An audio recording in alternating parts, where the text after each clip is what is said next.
Bonjour à tous, c'est Valentin, le Home Cinéman, et je suis en compagnie de Hugo. Bonjour Hugo. Salut, je ne suis pas Loïc. Et oui, aujourd'hui, j'ai Hugo avec moi pour parler de Dune. On a été abandonnés. Oui, Loïc a d'autres occupations et il faut qu'il s'aère l'esprit. Il préfère aller voir Ducobu 5.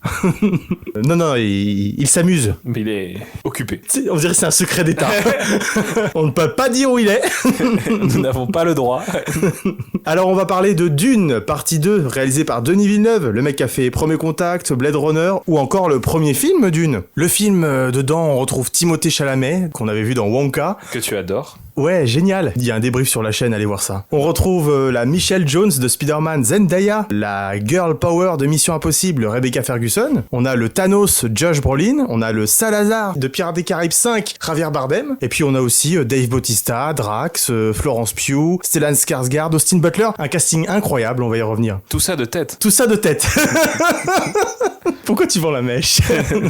Alors, on va faire cette vidéo avec un avis global d'abord, sans spoiler, mais l'essentiel de la vidéo, nous allons spoiler, mais vous serez prévenus évidemment quand nous allons spoiler. Le bouquin, il a 60 ans, je crois, maintenant. Oui, mais bon. Pas grand-chose. Bah si, on peut spoiler les adaptations qu'a fait... Oui. Bon, voilà. Mais bon, il faut toujours préciser pour le public Bien sûr. Pointilleux. On commence d'abord par notre rapport au premier film Dune, sorti en septembre 2021. Je rappelle que le premier film Dune avait un budget de 165 millions de dollars et qu'il en a rapporté 433 millions. Ce qui fait qu'il est à peine rentré dans ses frais. Il était sorti dans un contexte de pandémie, mais ça n'a pas empêché Warner de donner suite à ce film. Que penses-tu du premier film Dune, Hugo? Toi qui l'avais vu au cinéma, avec moi d'ailleurs. Oui, donc il y a 3 ans maintenant. Oui. J'avais adoré, c'était vraiment très intéressant, très sympa. On l'avait vu en IMAX si je me souviens bien. Exactement. Et franchement, les images à couper le souffle, une bande-son très bien accentuée par l'IMAX, qui fait qu'on s'était retrouvé devant un film avec une excellente séance. Je connaissais rien à l'univers de Dune, si ce n'est qu'il y avait du sable, des vers de sable, des épices dans le sable, qui ne sont pas de l'ail et fines herbes, mais des épices qui servent à voyager dans l'espace, de ce que j'ai compris, de ce que j'avais, et qui avait vaguement une histoire de maisons qui s'affrontaient pour un peu contrôler cette épice. Et donc le film était vraiment génial, mais j'attendais plus, et j'attendais notamment cette partie 2 pour vraiment me plonger dans l'univers de Dune. Ok. Pour le premier film, moi je te rejoins, moi j'avais adoré. J'ai trouvé que c'était un vent frais dans les blockbusters qu'on nous propose et que c'était quelque chose qu'on n'avait jamais vu. Enfin, quelque chose qu'en tout cas, on voyait rarement, une proposition qui est singulière, dirons-nous. Non, c'est vrai, puis je crois même que là, en 3 ans, on n'a pas eu d'équivalent. Entre-temps, il y a eu le Avatar. Oui, il y a eu Avatar 2. Mais vous voyez où on en est. On en est à comparer Dune à un Avatar, par exemple, en termes de qualité de production. Et donc, ça prouve, voilà, l'impact qu'a eu ce film. Et puis moi, j'ai vu beaucoup de gens être pointilleux sur le premier film, dire oui, ça va pas. Et puis retourner la veste avant le deuxième qui arrive. Ou alors rattraper le film et dire... Je crois que Dune a une forte communauté de fans. Oui. Qui peut être assez, pas pointilleux, mais très attentif à ce qui peut se faire dans cet univers. Exactement. Surtout qu'il s'est pas fait grand chose dans cet univers, parce que il y a eu le roman original de Frank Herbert, qui a été adapté une seule fois par David Lynch dans le vieux film des années 80. Il y avait une tentative d'adaptation de Jodorowsky, mais qui n'a jamais vu le jour. Donc en fait, ce n'est que la deuxième adaptation ciné de Dune, du roman. À la télévision, rien. Ou... Alors, il me semble qu'il y a une série télé, mais alors j'en sais absolument rien dessus. Mais oui, je crois qu'il y a une série télé sur... Je t'avais parlé, moi, d'un jeu vidéo très vieux qui était sorti. Parce que je regardais mon père y jouer quand j'étais gamin, mais j'ai aucun autre souvenir. Et c'est dans la pop culture, c'est connu, mais très peu d'adaptations au final. C'est ça. Et même s'il n'y a pas eu beaucoup d'adaptations, c'est un univers qui a beaucoup inspiré les grandes franchises de pop culture, notamment Star Wars. On retrouve beaucoup de choses. Comment? Le désert de Tatooine. Ah, mais pas que ça. Oui, tu vois, la voix, la force, l'élu, le messie. Bon, on retrouve énormément de choses parce que Dune, en fait, même si ça n'a pas été assez adapté, ça a infusé dans l'imaginaire des grands auteurs qui nous ont proposé... un pionnier de la science-fiction. Ah bah oui, totalement. Oui, en littérature, moi au cinéma du coup. Et donc là, on est avec la deuxième adaptation de Dune au cinéma, à savoir que ce deuxième film adapte la fin du premier roman, le premier film adaptant vraiment que la moitié, un petit peu plus de la moitié du premier roman. Pour être précis, avant d'entrer dans le détail, ce deuxième film a eu un budget de 190 millions de dollars, qui est un petit peu plus, 25 millions de plus que le premier. Donc la Warner a revu ses plans à la hausse, en espérant du coup qu'il rapporte bien plus que le premier. Pour résumer globalement l'histoire pour ceux qui seraient néophytes de l'univers, l'univers ou qui n'auraient vu que le premier, voilà, qui ont pas beaucoup d'affinité avec l'univers. Hugo, comment pourrais-tu résumer le film? On suit toujours les aventures de Paul Atreides qui a rejoint la tribu des Fremen et qui du coup apprend leurs usages et qui se découvre être une sorte de messie pour cette tribu et qui finit par mener toute la tribu en guerre contre l'ennemi Harkonnen. Même au-delà puisque Ah bah là on entre dans le terrain du spoil. Pardon. Attention. Cela ne nous regarde pas. Cela ne nous regarde pas. Oui, je pense que là c'est résumé l'histoire très succinctement. Eh bien, c'est l'heure de nous donner ton avis, Hugo, sur Dune 2. Ah, c'était génial. Non, vraiment un film génial, des décors à couper le souffle, une qualité d'image géniale, une bande son géniale, accentuée par l'IMAX qui rend la séance trop bien. Nous l'avons vu en IMAX version française. On n'avait pas le choix, c'était l'avant-première. Oui, puis de toute façon, je pense que c'est un film qui se prête bien à l'IMAX, bien à des conditions optimales, c'est un film qu'on aime voir dans des conditions optimales. Et alors, comme tu l'as dit, tu étais néophyte de Dune un petit peu. J'avais vu le film 1 il y a 3 ans, je l'avais pas revu depuis. Tu savais pas du tout ce qui allait se passer dans ce second volet. Non, je connaissais rien à l'histoire et donc comment m'attendais à rien d'extraordinaire. J'avais même pas vu les bandes annonces. J'attendais le film, mais j'étais pas pressé au point de regarder les bandes annonces, donc je m'étais éloigné de tout ça. J'ai trouvé l'histoire super bien amenée, super bien faite, super bien construite, et puis au service d'images grandioses et d'un film grandiose au final. Et toi, Valentin, quel est ton avis sur Dune 2 ? Moi, comme toi, j'ai adoré Dune 2. Comme toi, je dirais c'est génial, tout est génial dedans. Mais en fait, il y a pas grand chose à dire vu que tout est génial. Ouais, donc abonnez-vous et... Non, c'est vrai, c'était incroyable. Évidemment, je pense qu'il est bien meilleur que le premier, mais les deux sont pas très comparables parce que le premier plante le décor, le deuxième joue avec ce qu'il a planté d'abord. C'est sûr que tout est déjà planté, donc là on peut directement rentrer dans le vif du sujet, dans même le vif de l'univers et le vif de l'histoire. C'est ça, là on joue avec tout ce qui a été introduit dans le premier, et donc ça fait énormément plaisir quand on est fan de cet univers. Mais même quand on n'est pas fan. Même quand on n'est pas fan, évidemment. Je pense pas être un grand fan, mais ça peut être le genre de film qui fait devenir fan de cet univers. Mais c'est bien parce que ça a réussi à te séduire. J'ai envie de me taper des vidéos de lore de cet univers et d'apprendre plein de trucs. Ne serait-ce que les termes, tu vois, Harkonnen, Atreides, Fremen, Shaddam 4, l'empereur, tu vois, c'est des trucs... c'est toujours... Moi, je prends plaisir à chaque fois à découvrir tous les termes et c'est le lore. Cet univers. Le lore, oui, c'est ça.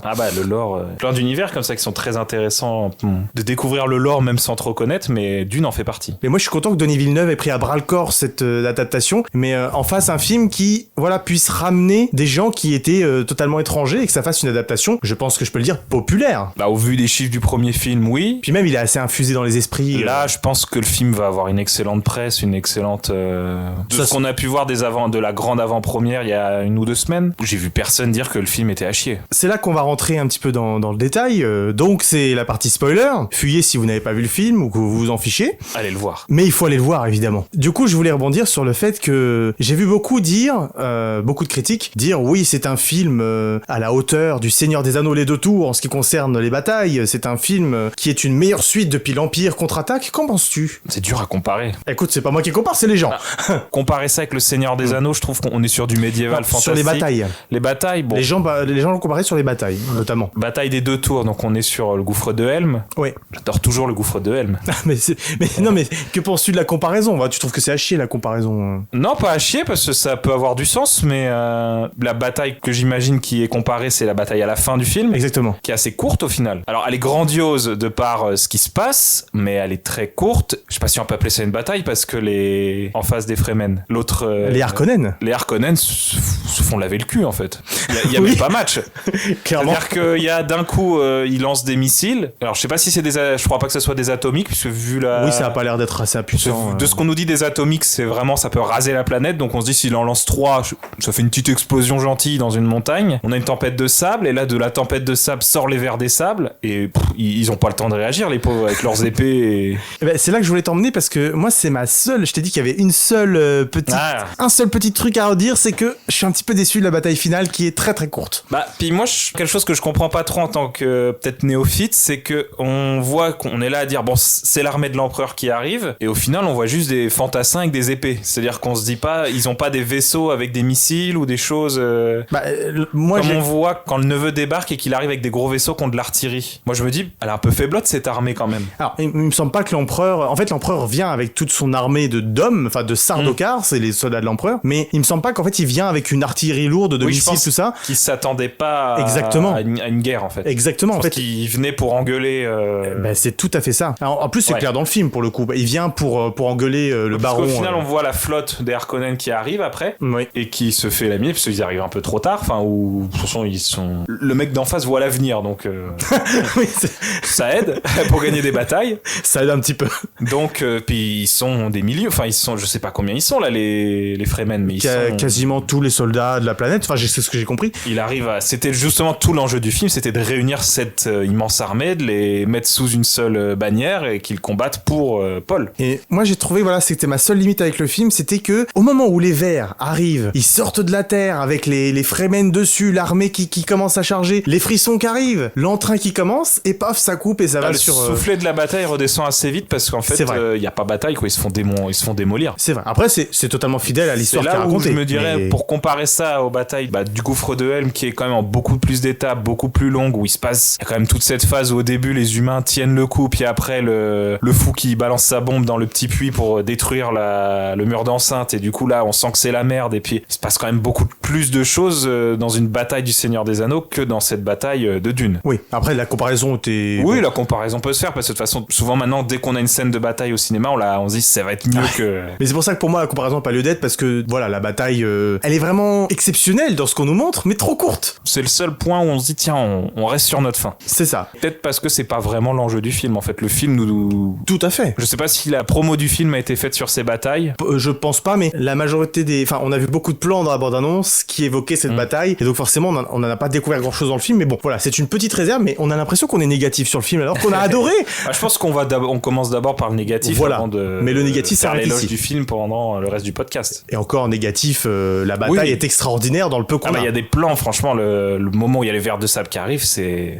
Ah, il y a eu les frissons. C'est tellement beau. Ah, il y a eu les frissons. Et puis c'est juste que ces pauvres fantassins peuvent rien faire contre des vers de sable. Ah bah, puis on le voit très bien. Ils envoient 3 libellules, la vaisseau libellule, qui se font atomiser. Oui, surtout qu'on nous montre dans le film que les vaisseaux libellules, ça se fait facilement... Bah, ils ont des boucliers, mais oui, mais il suffit d'avoir une bonne technique pour les tuer, et il n'y a pas de problème. On peut venir sur les personnages, si tu veux. Oui. Est-ce qu'il y a un personnage qui t'a enthousiasmé, quelqu'un que t'as bien aimé? Il y en a pas mal qui sont intéressants quand même. Il y en a qui arrivent, donc Moi j'en ai un en particulier en tête dont j'ai envie de parler, mais je veux voir si on a Il y a le neveu du baron qui est assez intéressant, qui est nouveau. Fedrotar, il s'appelle. Qui n'était pas dans le... On le découvre ici, ouais. En fait, on nous en parle, on nous dit, il y a un neveu fou qui est là, et paf, on nous met toute une scène sur lui où il affronte quelqu'un dans une arène sur la planète. Jedi Prime. C'est la planète des Harkonnen. La planète des Harkonnen, où là, du coup, on nous présente un type, au début complètement fou, parce qu'il tue des gens sans retenue. Visiblement, il a des femmes qui nourrit avec des corps humains. Ouais, en fait, il a tout un harem. Ouais, qui nourrit avec des corps humains. Enfin, du coup, du cannibalisme. Ouais. Il se bat bien, en plus, Et cette planète, oh, putain, qui a un soleil noir. Oh putain, l'idée du soleil noir. On a très vite entrevu la planète dans le premier film. Oui, je crois qu'on la voit quelques On a eu un petit carton, voilà, pour dire c'est Jedi intérieur, Prime. Je crois. On a vu un plan extérieur, voilà, où il y a le petit carton Jedi Prime. On nous dit c'est la planète des Harkonnen, on a un plan extérieur, et puis après, on est beaucoup en intérieur. Donc c'est vrai qu'on l'a pas beaucoup vu dans le premier film, et j'ai adoré l'idée d'en faire une planète, voilà, avec un soleil noir, et que ce soit en noir et blanc. C'est toute cette scène en extérieur. J'ai trouvé que ça... ça fait des images de fou. On voit bien que c'est la planète des méchants, mais oui. J'ai trouvé, c'est le style épuré de Denis Villeneuve aussi, tu sais, des grandes zones vides, l'épuration en fait, c'est... qui se prête bien à Dune. Qui se prête bien à Dune, et puis c'est l'univers de Denis Villeneuve, et j'ai trouvé que ça se prête aussi bien à Dune qu'à cette scène dans l'arène, qui pareil, moi, m'a mis les frissons, parce que il y a énormément de monde, d'exclamations, et la musique qui, avec les grosses basses...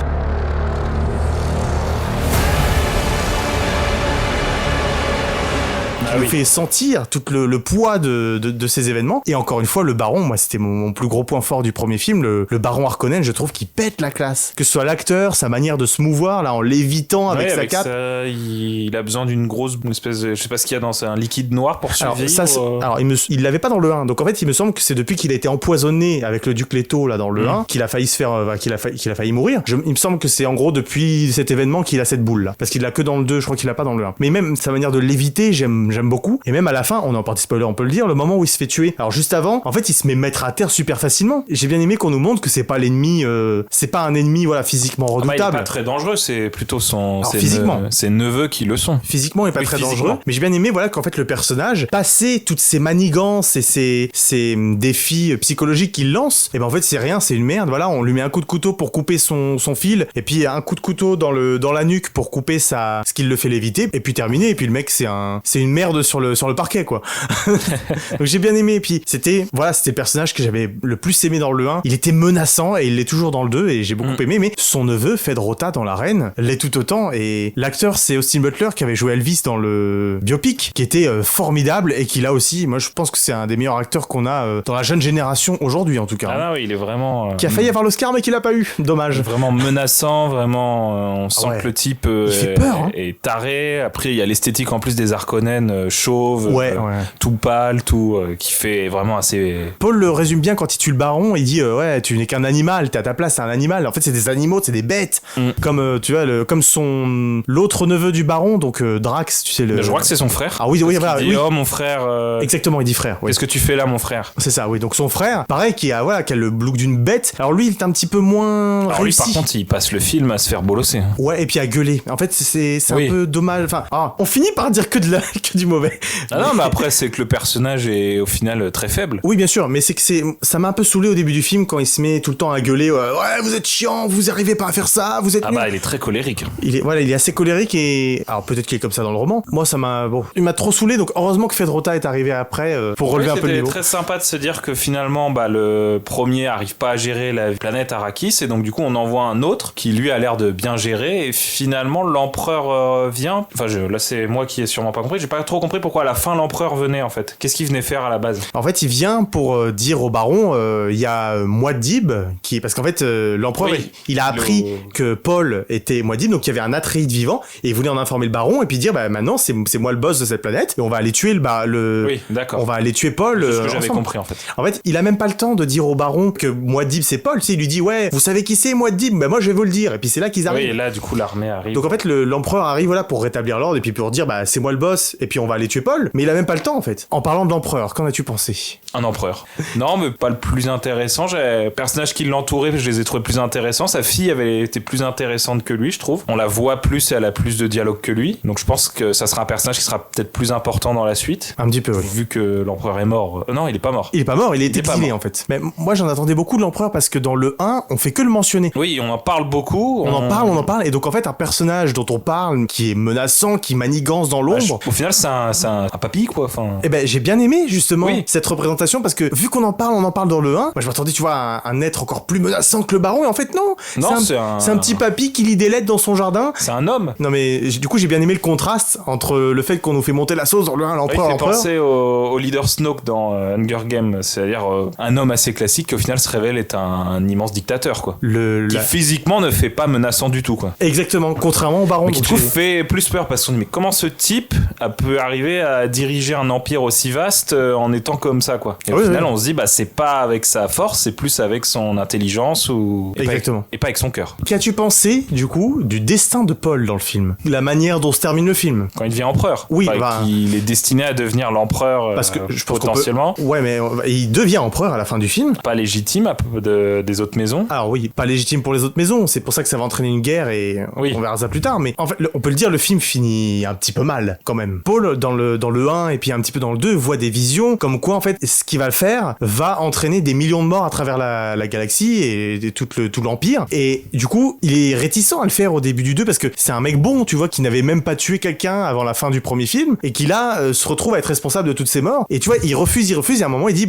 allons-y, de toute façon c'est la seule. Je pense que c'est le moment où il boit l'eau, le venin des vers, où là il bascule. C'est le switch à ce moment-là. Mais du coup le film finit mal parce que moi j'ai trouvé que le film finissait un peu comme l'Empire contre-attaque, donc pour le coup la comparaison était un petit peu proche. Non mais du coup pour revenir à ça, mais parce que pour moi le film finit sur en tout cas peut-être pas mal, mais sur une note un peu amère parce que c'est le début d'un massacre, le début d'une guerre, donc oui. Le début d'une guerre, le début d'un massacre de millions de personnes et puis la relation entre Paul et Shani qui dégringole totalement. Ne dites jamais à votre copine que vous allez épouser une autre femme.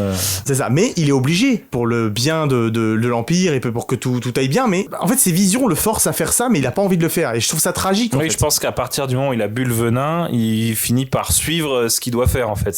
Bah, il le dit, ouais, il y a une seule voie pour qu'on s'en c'est comme sorte. s'il lisait le livre de sa vie et qu'il devait prendre les choix après avoir lu le livre, quoi. Mais c'est pour ça que je trouve que c'est un tournant tragique et un petit peu amer quand même à la fin. Il arrête d'être un personnage et il devient quelqu'un qui suit sa voie. Moi, je trouve que c'est osé quand même dans un blockbuster, voilà, qui va être vu par beaucoup de gens, de proposer une fin comme ça. C'est pas le petit happy end qu'on a dans tous les films Marvel, quoi. J'avais un petit truc aussi à dire sur l'adaptation, c'est que j'ai beaucoup aimé que... Alors, du coup, je vais spoiler un petit peu le roman, donc le premier roman, moi, c'est pas très grave, de toute façon, si vous êtes là, vous avez vu le film, et donc, c'est pas très grave. Dans le roman, la sœur de Paul, donc qui est dans le ventre de Jessica, elle est née, en fait, à ce moment-là, parce qu'il y a une petite ellipse, et donc, au moment où se passent les événements du deuxième film, là, elle naît, en fait, et elle est grande, en tout cas, elle est un petit peu plus grande que dans le ventre de sa mère, et en fait, c'est elle qui tue le baron Harkonnen avec une petite pointe empoisonnée. Et là, dans le film, ils ont changé ça pour que ce soit Paul, et en fait, la gamine n'est pas née encore. Elle est dans le ventre de sa mère et elle parle entre elles. Donc, son rôle à la sœur de Paul est changé, mais j'ai beaucoup aimé le changement du fait. Alors, je sais que ça va peut-être fâcher certains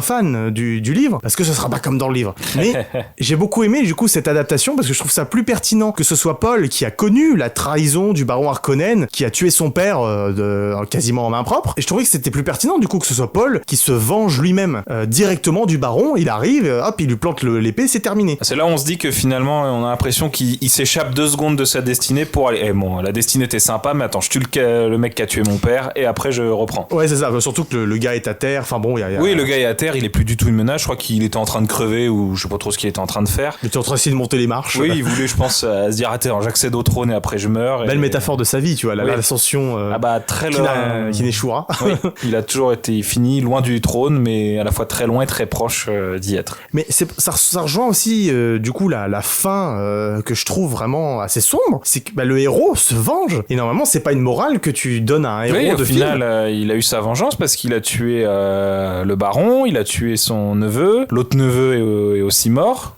Donc au final la lignée des Harkonnen s'éteint, sauf qu'elle peut pas vraiment s'éteindre tant qu'il lui-même est vivant parce que lui-même est un Harkonnen. Oui, autre chose qu'on apprend dans le 2 justement, que Jessica est la fille.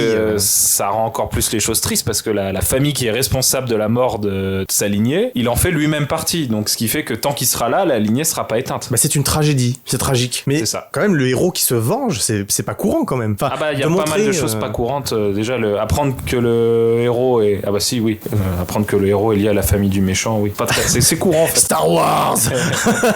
comme quoi rien n'est... Le fait que le héros se venge, tu vois, on montre pas dans Star Wars Luke alors il a envie de vengeance, mais on montre pas qu'il se venge et que c'est ça qui est bien, tu vois. Enfin, il va pas tuer l'empereur, Luke, c'est... c'est surtout à la fin, contre l'empereur, il va pour se venger de ce que Dark Vador a fait, donc tu vois, il essaye de sauver son père aussi. Il le massacre de sabre laser, et à un moment, quand il lui coupe la main, il dit « Ah bah non, stop, je fais le mauvais choix. Je ne dois pas me venger et tuer mon père. Non, j'arrête, je jette le sabre et j'irai pas dans le côté obscur. » Donc là, dans Dune, c'est le choix inverse. Paul, lui, il va dans la vengeance. Il arrive, il tue le baron, et puis il se dit « Allez, c'est bon, là, maintenant, j'ai mes prisonniers. » Donc moi, j'ai bien aimé ce virage.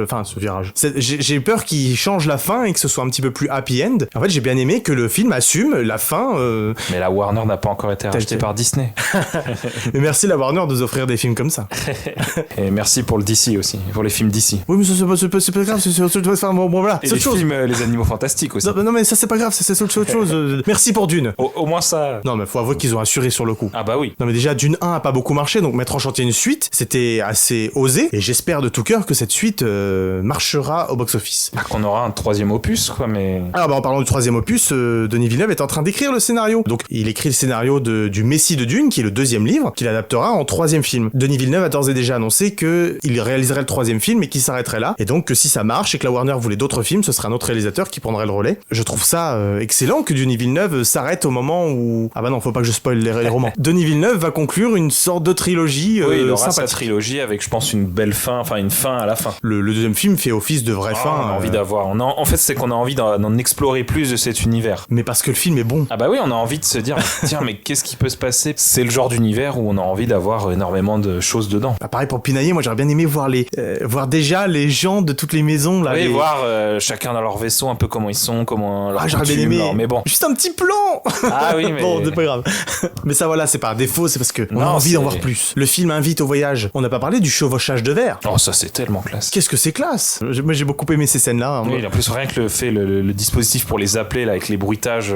Ah ça c'était déjà dans le 1, mais c'est tellement classe. C'est toujours aussi classe, mais même le chevaucher le ver, moi j'avais pas compris qu'ils pouvaient diriger les vers. Oui, je crois qu'en fait, avec leur crochet, ils arrivent à les diriger. Ouais, c'est comme ça qu'ils font dans la bataille finale, mais en fait, moi j'avais pas pigé ça dans le 1, et puis en fait, j'avais jamais pigé ça. Voilà, pour moi, en fait, ils pouvaient chevaucher les vers, mais qu'ils suivaient le chemin du ver, quoi. Et en fait, non, ils peuvent les diriger, visiblement. Ils les dirigent. J'ai beaucoup aimé ce petit délire. Enfin, voilà, que des choses que le film explore génialement. Tu as quelque chose à rajouter, quelque chose que tu as aimé particulièrement? Allez le voir. Bah évidemment qu'il faut aller le voir. Non, c'est vraiment un film qui mérite d'aller le voir. On peut aller le voir sans forcément avoir vu le premier, c'est quand même un énorme plus. Ouais, parce qu'il y a quand même pas mal de vocabulaire, de choses. Il faut avoir un petit bagage avant d'aller le voir, quoi. C'est-à-dire qu'on nous réexplique pas vraiment. Alors on nous dit que au tout début, avant le logo de la Warner, celui qui contrôle l'épice contrôle.